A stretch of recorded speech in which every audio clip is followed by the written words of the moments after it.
que vous ai-je enseigné à propos des rapports? Jamais un cheval à moins de 10 contre 1. Oui, monsieur, c'est une règle chez moi. Maintenant, si vous préférez les cotes minables, l'égalité ou du 2 contre 1, adressez-vous, charlatan. Eh bien bonjour à tous et à toutes, bienvenue pour une toute nouvelle étude.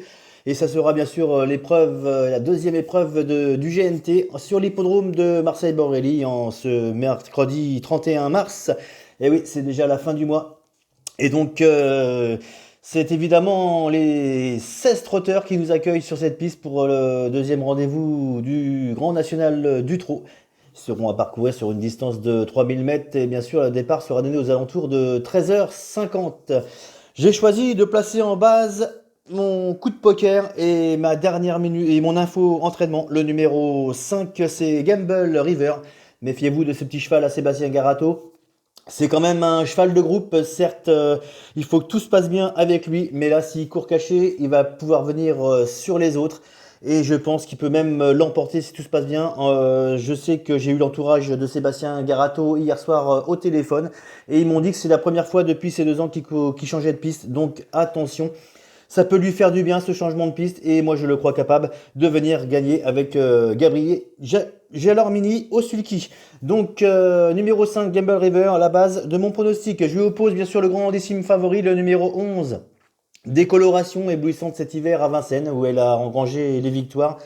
Participant même au Grand Prix de Paris, cette fille de Prince d'Espace est capable de venir bien sûr l'emporter également. C'est quand même une jument très en vue et estimée par Jean-Michel Baudouin. Donc on a pu à la présenter ce numéro 11, Décoloration. En troisième position, le numéro 4, Elliot Dombry. Son entraîneur est venu à Marseille pour gagner. Remarquable tout au long de l'hiver, ce cheval de classe court peu mais toujours à bon escient. Il vient de jouer de malchance dans le prix de Sedan où il aurait triomphé avec un meilleur parcours. Depuis cette mésaventure, son redoutable entraîneur a visé ce quintet marseillais, donc il faudra faire très attention à lui. En quatrième position, le numéro 1, Firello, élève de Jean-Michel Bazir. Nicolas sera à son sulky. Il connaît pas la piste de Marseille-Borelli, mais il connaît le cheval. C'est incontournable pensionnaire de Jean-Michel Bazir. A été bien préparé à l'entraînement. Il se déplace à Marseille avec de grosses ambitions pour un bon classement. Certes, il n'a pas de marge, mais il peut venir prendre une place à Bellecote. Ce numéro 1, Firello.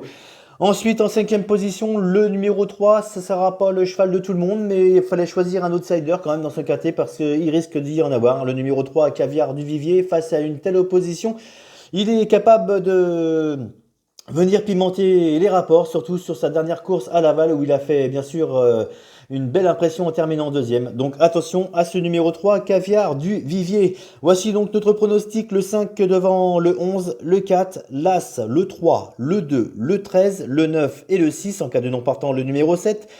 Notre dernière minute sera le numéro 1, Firello. Notre repéré des pistes, le numéro 4, Elliot Dombry. Notre info entraînement, le numéro 5, Gamble River.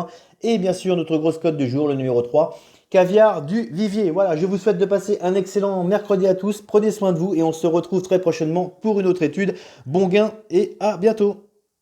Osmos, il rêve de cheval toutes les nuits. Il a des hennissements au réveil. Ah, il est prêt à flamber la baraque, hein.